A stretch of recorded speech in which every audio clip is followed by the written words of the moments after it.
आज की इस वीडियो में हम त्रिकोणमिति के कुछ अनुप्रयोग में से हम हल करने वाले हैं। प्रश्न नंबर 7, 8, 9 और 10 यानी कि 4 प्रश्न अपन इस वीडियो में हल करेंगे और 1 से लेकर 6 तक अपन प्रश्न हल कर चुके हैं जिनकी वीडियो चैनल पर है और उसका लिंक आपको मैं दे दूंगा डिस्क्रिप्शन में, तो उनका आप लाभ उठा सकते हो। तो शुरुआत करते हैं अपन प्रश्न नंबर 7 हुआ। काफ़ी मोस्ट प्रश्नावली है, बोर्ड पर्पज़ से एक ही प्रश्न आएगा, आपको हल करना होगा। प्रश्न है 7वां कि भूमि के एक बिंदु से 20 मीटर ऊंचे भवन के शिखर पर लगी एक संचार मीनार के तल और शिखर के उन्नयन कोण 45 और 60 है, तो मीनार की ऊंचाई निकालो। यानी कि एक 20 मीटर ऊंचा मकान है, इसके ऊपर एक मोबाइल फ़ोन का टावर लगा हुआ है और वो कह रहा है कि लगी संचार मीनार का तल मतलब उसका आधार, उसका कोण 45 है और उसके शिखर का उन्नयन कोण 60 है, तो हमें निकालनी है मीनार की ऊंचाई। ठीक बेटा, चलो अपन इसका चित्र बनाते हैं। तो चित्र बनाने के लिए मैंने क्या करा, सबसे पहले आपको डायग्राम बनाना आना चाहिए, सबसे मस्त है डायग्राम अगर बनाना आता है तो आप आधा प्रश्न हल कर लेते हो। देखो, आप एक आरेख रूप में बनाओ।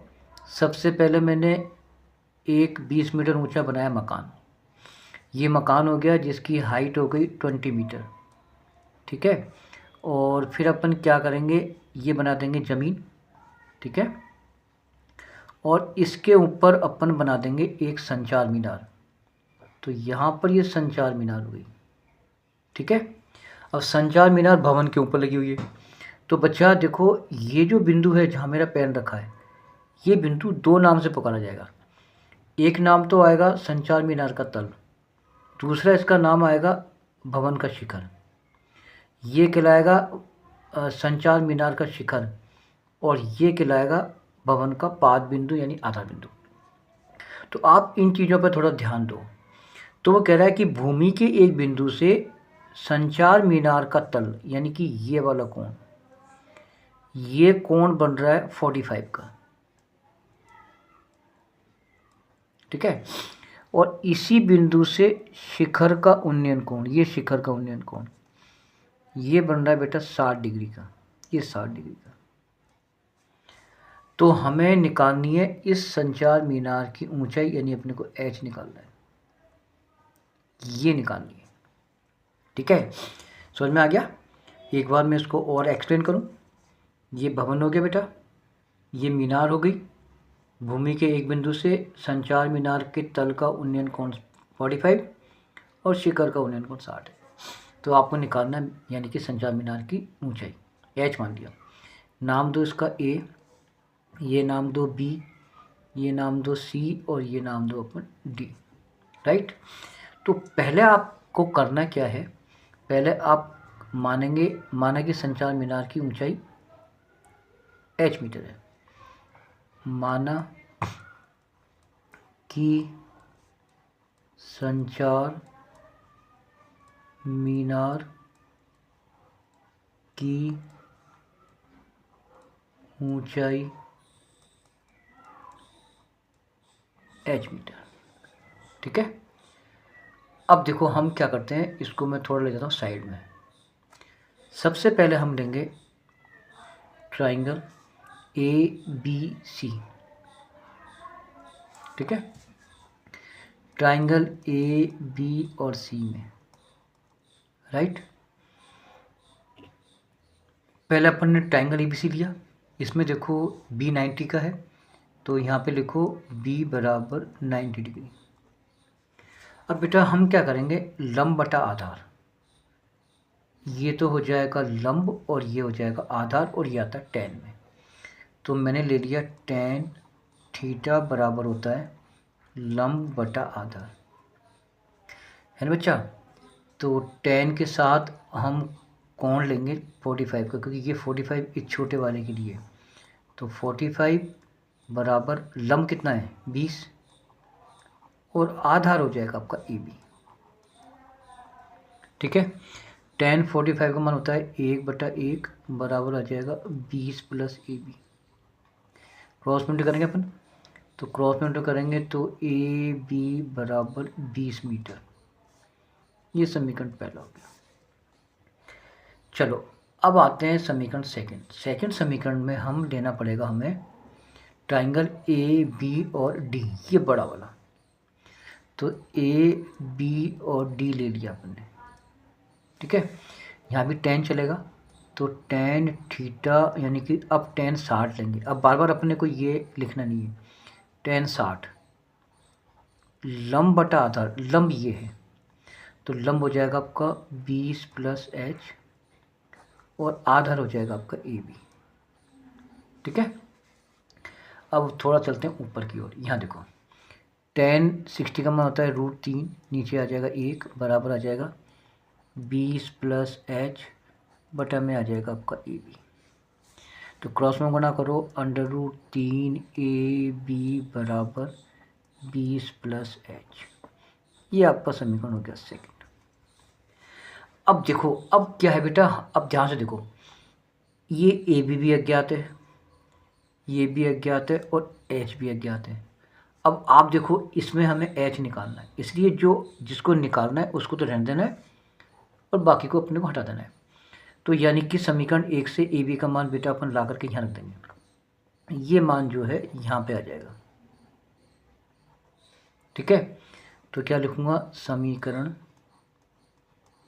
1 का मान समीकरण 2 में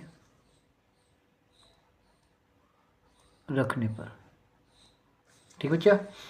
चलो यहाँ पे आओ, √3 ये रहा इंटू ए बी की जगह आ जाएगा 20 बराबर ये आ जाएगा 20 और प्लस का आ जाएगा h, ठीक बच्चा। इसको अपन ऐसे लिख सकते हैं 20√3, इसका पक्ष चेंज करो माइनस के 20 बराबर h। अब बेटा 20 कॉमन ले लो, तो यहाँ पे आ जाएगा √3 माइनस का 1 बराबर हो गया आपका h। तो आपका जो मीनार की ऊंचाई हो जाएगी वो हो जाएगी आपकी 20 √3 - 1, ये आपका मीनार की संचार मीनार की ऊंचाई हो जाएगी, ठीक है। तो इस प्रकार से हल करना है। नेक्स्ट प्रश्न देखते हैं अपन।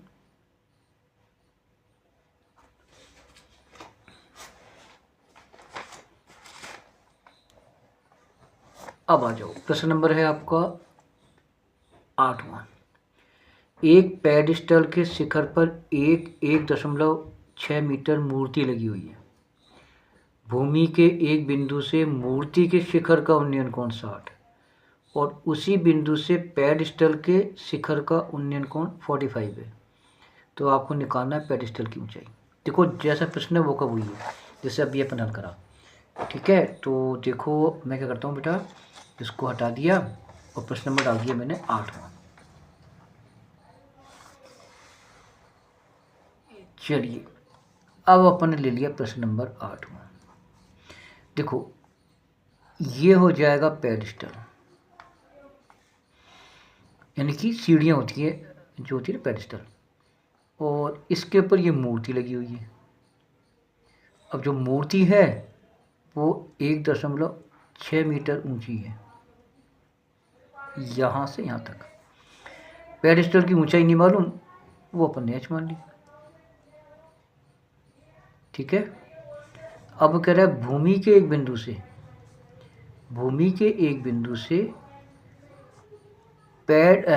मूर्ति के शिखर का उन्नयन कोण, ये उन्नयन कोण, मूर्ति का शिखर ये ना, ये तो ये मूर्ति का पाद बिंदु है।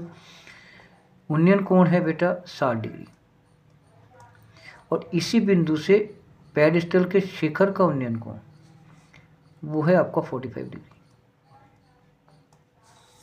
ठीक है। तो आपको निकालना है पेडिस्टल की ऊंचाई, h मीटर निकालना है, समझा गया। ये a हो जाएगा, ये b हो जाएगा, ये c हो जाएगा, ये d हो जाएगा। एक बार और देखते हैं, ये पेडिस्टल है, पेडिस्टल कहते हैं सीढ़ियाँ, ये सीढ़ियाँ ऐसी होती हैं जैसे ये सीढ़ी हो गई, ये सीढ़ियाँ होती है बेटा, ठीक है। पेडिस्टल के ऊपर एक मूर्ति है जिसकी ऊंचाई 1.6 मीटर है। भूमि के एक बिंदु से पेडिस्टल के शिखर का उन्नयन कोण 45 और मूर्ति के शिखर का उन्नयन कोण 60। तो आपको निकालना है पेरिस्टल की ऊंचाई। ठीक है, अब इसको कैसे निकालते हैं वो देखो, यहाँ लिखो माना कि पेडस्टल की ऊंचाई बराबर h मीटर। ठीक है बच्चा, देखो सबसे पहले लेंगे अपन ट्राइंगल ABC। ट्राइंगल ABC ले लिया। ठीक है, इसमें वही लेंगे tan थीटा बराबर होता है लंब बटा आधार। लंब बटा आधार। अब tan के साथ यहाँ पर आएगा 45, थीटा आ जाएगा 45, ये 45 अपन इसके चलते हैं। लंब का मान आ जाएगा h और आधार हो जाएगा आपका AB। सही बच्चा, tan 45 का मान 1 होता है तो 1/1 आ जाएगा, यहाँ पे आ जाएगा h बटा AB। अब क्रॉस में गुणा करो तो h बराबर AB। ये हो गया समीकरण पहला। अब सेकंड बनाओ, ट्राइंगल AB और D में। ठीक है, यहाँ पे आएगा tan 60। लंब का मान ये हो जाएगा, लंब का मान हो जाएगा 1.6 प्लस का h, ये पूरा लंब कहलाएगा तो 1.6 में h जोड़ेंगे और आधार हो जाएगा आपका AB। tan 60 का मान होता है √3, नीचे बेटा 1 लगा लिया, 1.6 प्लस का h और नीचे हो जाएगा AB। ठीक है, क्रॉस में गुणा करो तो √3AB बराबर 1.6 प्लस का h। ये समीकरण दूसरा हो गया। अब देखो बेटा, हमें जो विकल्प है हमारा, हमें ये h निकालना है। तो देखो आप क्या करो बच्चा, इस AB को बिलो करना है तो AB का मान h है ना, तो ये h ला के यहाँ रख दो। तो यहाँ पे लिखो समीकरण 1 का मान समीकरण 2 में। ठीक है, यहाँ आ जाओ, √3 AB की जगह आ जाएगा h, यहाँ पे आ जाएगा 1.6 और प्लस का आ जाएगा h। पक्ष चेंज करो, √3h माइनस h बराबर 1.6। h कॉमन ले लो तो यहाँ पे आ जाएगा √3 माइनस 1 बराबर आ जाएगा 1.6।